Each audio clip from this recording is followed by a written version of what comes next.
کہ آپ لوگ حوصلہ رکھیں، استقامت کریں اور 8 فروری کا انتظار کریں، کیونکہ 8 فروری میں ہم انتقام لیں گے۔ اور انتقام کس چیز کے لیں گے؟ جو 9 مہینے یا 1.5-2 سال سے جو ان کے اوپر جتنا بھی ظلم ہو رہا ہے اس کا وہ انتقام لیں گے۔ لیکن یہ انتقام وہ بائی فورس نہیں لیں گے، بلکہ یہ انتقام وہ اٹھ کے ذریعے لیں گے، وہ لوگ اٹھ ڈال کے ان کو جو ہے نا وہ جتوائیں گے، تو یہ انتقام، یہ بدلہ وہ لازمی لیں گے۔ پھر پاکستان تحریک انصاف کے جتنے بھی امیدواران ہیں ان کے حوالے سے بھی عمران خان صاحب نے ایک واضح پیغام ان کو پہنچایا۔ عمران خان صاحب نے کہا پاکستان تحریک انصاف کے جتنے بھی امیدوار ہیں وہ اپنے ساتھ ایک اور بندے کے کاغذات نامزدگی جمع کرائے، کیونکہ اگر کسی ٹیکنیکل وجہ سے آپ کو باہر کیا جاتا ہے یا آپ کے اوپر کوئی کیس ڈال کے آپ کو باہر کیا جاتا ہے تو آپ کے پاس جو ٹرسٹ وردی بندہ ہو اس کے کاغذاتی نامزدگی وہاں پہ ہو تو اس کے اوپر آپ اعتماد کر کے ان کو آپ جتوا سکتے ہیں۔ مثال کے طور پہ اگر حماد اظہر صاحب کو انہوں نے کہا تو حماد اظہر صاحب بھی اپنے ساتھ جو ہے ایک اور بندے کا کاغذاتی نامزدگی جمع کرائیں گے۔ وکلاء کو بھی عمران خان صاحب نے واضح پیغام پہنچایا کہ آپ لوگ بھی جو ہے نا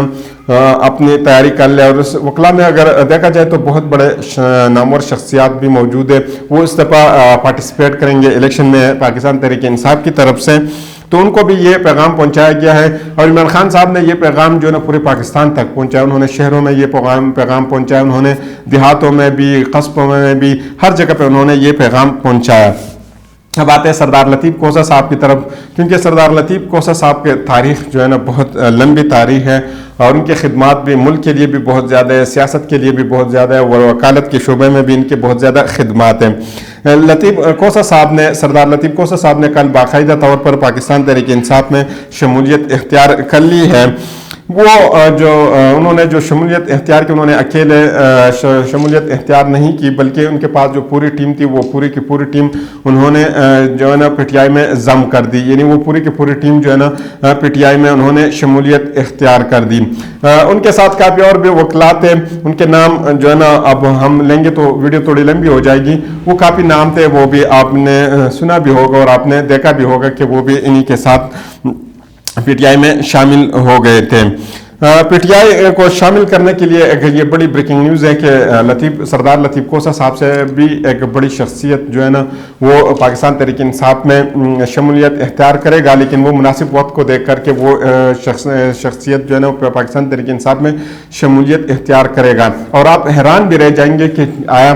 سردار لطیف کوسہ صاحب سے بھی بڑی شخصیت جو ہے نا وہ پاکستان تحریک انصاف کو اس وقت جو ہے نا وہ جوائن کر سکتے ہیں، تو اس کا بھی آپ کو انتظار کرنا پڑے گا۔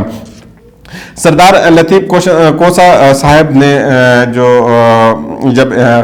پاکستان تحریک انصاف میں شمولیت اختیار کی تو اس وقت انہوں نے گفتگو کی، انہوں نے کہا کہ میں پر امید ہوں نفرتوں کو ختم کریں گے، جو ہمارے آپس میں جو نفرتیں وکالت اور سیاست عبادت سمجھ کر کے میں نے کی ہے،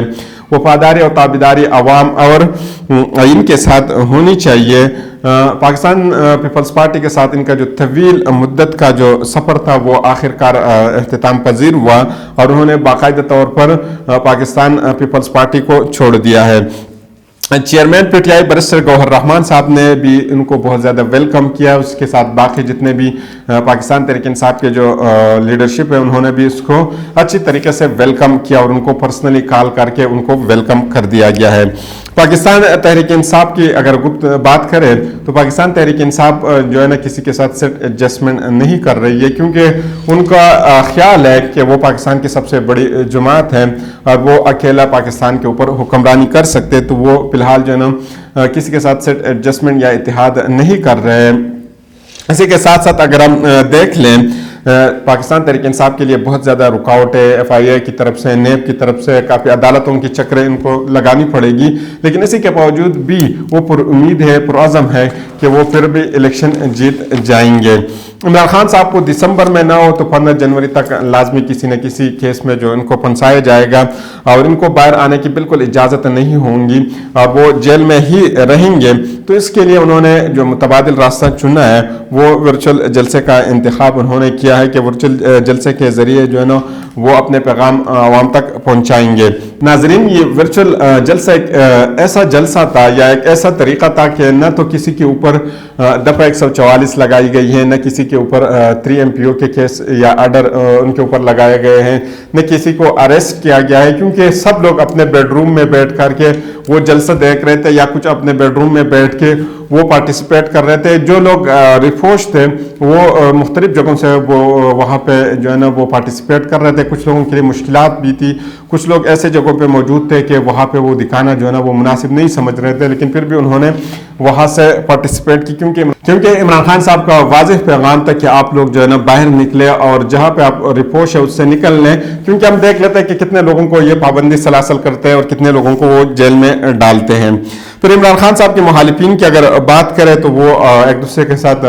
دست گریبان ہے. اور دست گریبان کیوں ہے؟ کیونکہ یہ ظاہری بات ہے کہ جب آپ جو ہے نا غلط کام کرتے ہیں تو اس کا نتیجہ ہمیشہ کے لیے غلط ہوتا ہے. وہ بے شک 1 سال بعد ہو, 10 سال بعد ہو یا 50 سال بعد ہو, لیکن غلط کام کا نتیجہ ہمیشہ کے لیے غلط ہوتا ہے. پاکستان پیپلز پارٹی چاہتی ہے کہ وہ سندھ کے اوپر ان کی حکمرانی ہے اور وہاں پہ کوئی بندہ نہیں آ سکتا. اگر کوئی بندہ سندھ کے اندر پاؤں رکھے گا تو ان کے پاؤں وہ توڑے جائیں گے. اور اسی طرح پاکستان مسلم لیگ بہت پہلے سے یہ دعویٰ کرتی ہے کہ یہ پنجاب جو ہے نا یہ انہی کا گڑھ ہے اور پنجاب کے اوپر انہی کی حکمرانی ہونی چاہیے, تو وہ پنجاب میں کسی کو آنے نہیں دیتے.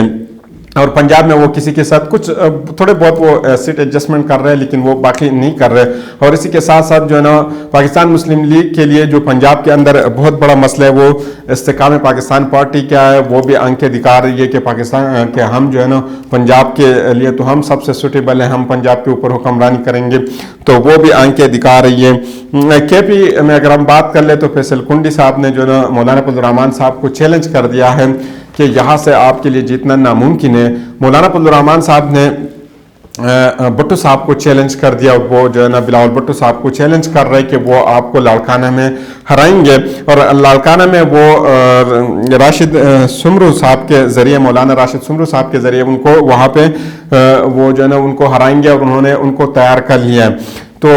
بلاول بٹو صاحب مولانا صاحب کو کہتے ہیں کہ آپ جو ہے نا مہربانی کر کے یہاں سے آپ جو ہے نا ہٹے, لیکن مولانا صاحب ان کو کہتے ہیں کہ آپ جو ہے نا وہاں پہ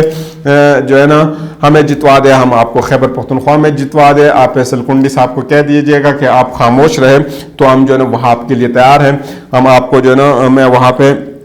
راشد سمرو صاحب کو مولانا راشد سمرو صاحب کو کہوں گا کہ آپ جو ہے نا بیٹھ جائے وہاں پہ. تو یہ ایک ایسی سچویشن بن چکی ہے کہ بہت زیادہ حیران کن ہے اس الیکشن میں, اور شاید یہ پاکستان کی تاریخ میں پہلی دفعہ اسی طرح کا سچویشن پاکستان میں بن گیا ہو.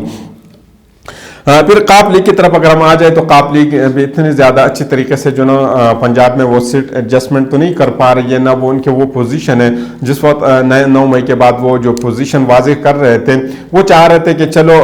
استحکام پاکستان پارٹی کی بجائے ان کو زیادہ سیٹ مل جائیں گی اور زیادہ لوگ ان میں شامل ہو جائیں گے, لیکن اس کے لیے متبادل راستہ ڈھونڈا گیا تھا استحکام پاکستان پارٹی. تو یہ ایک عجیب سی سچویشن پاکستان میں بن چکی ہے. کوشش کریں گے کہ جتنے بھی ہمارے پاس انفارمیشن آتے ہیں وہ آپ لوگوں کے ساتھ شیئر کرتے جائے. تو اگلے ویڈیو تک ہمیں اجازت دیجیے. اللہ حافظ.